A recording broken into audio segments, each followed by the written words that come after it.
کئی لوگوں کو دیکھو فیس بک کے اوپر ساری رات لگے جہاد کر رہے ہیں. کیا کر رہے ہیں؟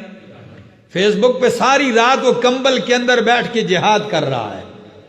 ٹھیک ہے جی، کشمیر بھی فتح کر رہا ہے، امریکہ بھی فتح کر رہا ہے، روس بھی فتح کر رہا ہے، علاقے فتح کر رہا ہے، وہ مفتی بھی بنا ہوا ہے، وہ علماء پہ تنقیدیں بھی کرتا ہے، وہ علماء کو گالیاں بھی دیتا ہے، وہ علماء کی نکتہ چینیاں بھی کرتا ہے، ساری رات فیس بک کے فارغ بیٹھ کے یہ کام کرتا ہے.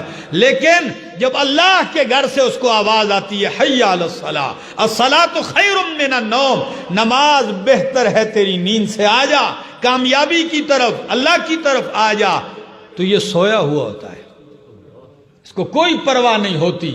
ایک شخص کا تذکرہ اللہ کے نبی کے سامنے کیا گیا، صحیح بخاری کی حدیث ہے.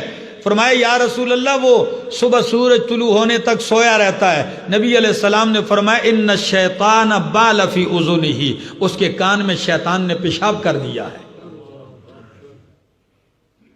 نماز گئی، یہ سویا ہوا ہے، 7 بجے 8 بجے اٹھ گیا ہیں، پرفیوم وغیرہ لگا کے جا رہا کاروبار. دعا کرو برکت آ جائے روزگار میں، دعا کرو کاروبار چلے.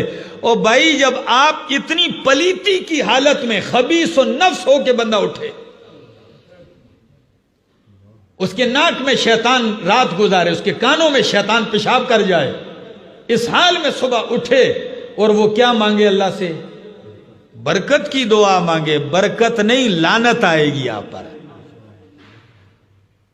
میرے دوستو پابندی کیجئے. اگر کسی میں کمزوری تھی آج سے وعدہ کر لے انشاءاللہ نماز کی پابندی کریں گے. جو کریں گے ہاتھ کھڑا کر لو، کیا پتہ قبولیت کا وقت ہو. اللہ عمل کی توفیق عطا فرمائے.